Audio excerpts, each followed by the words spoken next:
Seat belt. तो seat belt लगाने से पहले रिस्क्स को समझना बहुत ज़रूरी है। हमारे जीवन में हमेशा सिर्फ 3 रिस्क है। हुँ। एक्चुअली बहुत ज़्यादा हेडेक नहीं है, 3 ही रिस्क है। हाँ। पहला रिस्क है loss of income. Hmm, loss of income हो सकता है 2020 में सबने देख लिया, हुँ, कोई भी भगवान नहीं था। हुँ, आज टीसीएस ने बता दिया वो करीबन 20-25 हज़ार लोगों को फायर कर रहा है। कल अमेज़न ने बोल दिया मैं 30,000 लोगों को फायर कर रहा हूँ which is 10% of its global hmm, workforce. हुँ, एआई आ रहा है, सबको दिख रहा है जॉब्स खतरे में, ठीक है? अब लॉस ऑफ इनकम होगा तो आपका घर कैसे चलेगा? हुँ, अचानक से अब आपके ऊपर ईएमआई चल रही है, आपके बच्चों की फीस चल रही है, जो भी चल रहा है, जहाँ भी हुँ, आप हो लाइफ में।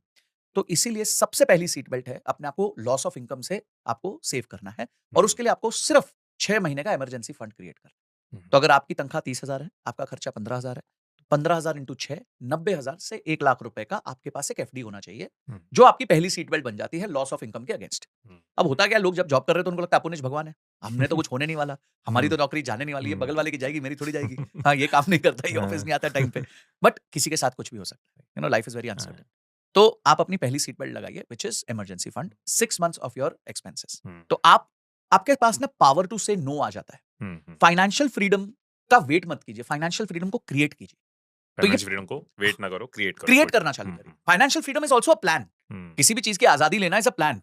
हमने देखा था भारत में 2 रिवोल्ट हुए, एक 1857 में हुआ, हुँ, ठीक है? और एक 1947 के आस-पास हुआ। 1857 वाला उतना प्लान्ड नहीं था, हुँ, तो हमें फ्रीडम नहीं मिल पाई, ठीक है? पर राइट। 1947 एक्सट्रीमली प्लान्ड था, हाँ, ठीक है? उसमें बहुत सारी फोर्सेस साथ में आ गई, बहुत सारा एक्शन हुआ, तो कहीं जाके 1947 में हमें फ्रीडम मिल गई। राइट। तो वो कहते हैं ना, जैसे सुभाष चंद्र बोस जी ने कहा था कि तुम मुझे खून दो, मैं आज़ादी दूँगा। हुँ, हुँ, तो इसी तरह हर आज़ादी खून माँगती है, हर आज़ादी सैक्रिफाइस माँगती है। तो हुँ, आज आपको कुछ सैक्रिफाइसेस करने पड़ेंगे, जिसकी वजह से आप अपनी फाइनेंशियल फ्रीडम अचीव करोगे। तो हुँ, पहला, आपका बॉस ने आपको नाराज़गी से कुछ बोल दिया, आपकी जॉब चली गई, अब आप सेफ हो। Hmm, and I think 6 months is enough to upskill yourself and to find a new job. हाँ, 6 मंथ्स बहुत होता है। राइट, अब आपको पता है कि 6 महीने घर में परेशानी नहीं है, ईएमआई चलती रहेगी, सब कुछ चलता रहेगा। हाँ, so that's your first life risk. Right.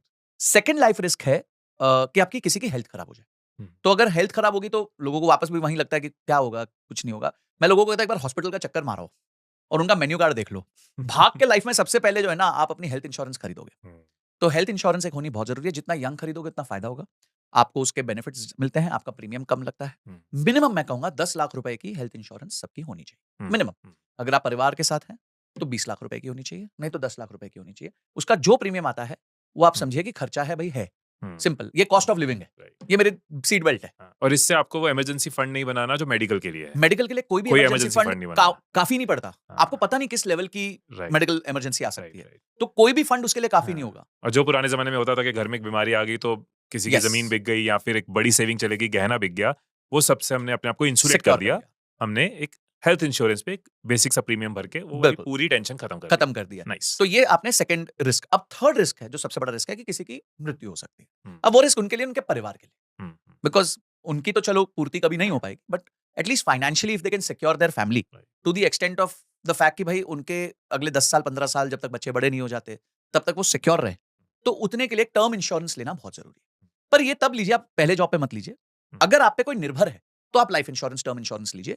नहीं तो आप एक बार के लिए उसको डेफर कर सकते हैं, हुँ, उसको आज लेने की ज़रूरत नहीं है। हुँ, तो अगर एक 23 साल का नौजवान है जो अभी जॉब में लगा है और अभी उस पे कोई लायबिलिटी नहीं है, कोई शादी नहीं हुई, उसको अभी है, तो he does not need to buy a term insurance hmm, right away. हुँ, ठीक है? He can buy that term insurance when he gets married, थोड़ा उसके बच्चे-वच्चे हो जाए, तो वो तब भी खरीद सकता हुँ, है। हुँ, प्रीमियम हल्का-सा ज़्यादा होगा, पर 7-8 साल का टाइम मिलेगा, उतने में इन्वेस्टमेंट अच्छा रिटर्न्स दे देती है। हाँ, हाँ, तो आपको ये 3 सीट बेल्ट पहननी है डिपेंडिंग अपॉन, फर्स्ट 2 तो कंपल्सरी है, हुँ, हुँ, थर्ड ऑप्शनल है टू द ट्यून ऑफ कि आपके ऊपर कोई लायबिलिटी है कि नहीं। हुँ, अगर आप पे कोई लायबिलिटी आने लग जाती है, आप पे होम लोन हो जाता है, अब आप होम लोन लेने जाते हो तो वो कंपल्सरी कर देते हैं कि हुँ, आपको इंश्योरेंस खरीदना पड़ेगा, हुँ, ठीक है? पर अगर आपने इसको प्लान किया होता तो वहाँ भी आप बहुत पैसे बचा सकते हो। हुँ, तो ये सारी चीज़ें, ये पहली 3 सीट बेल्ट लगा लीजिए, आपको उसके बाद है ना ग्रोथ माइंडसेट लाने के लिए लाइफ में बहुत आसानी हो जाएगी। हुँ। फिर आप ग्रोथ माइंडसेट पे फोकस कीजिए, अपने स्किल्स पे फोकस कीजिए, इन्वेस्टमेंट्स पे फोकस कीजिए।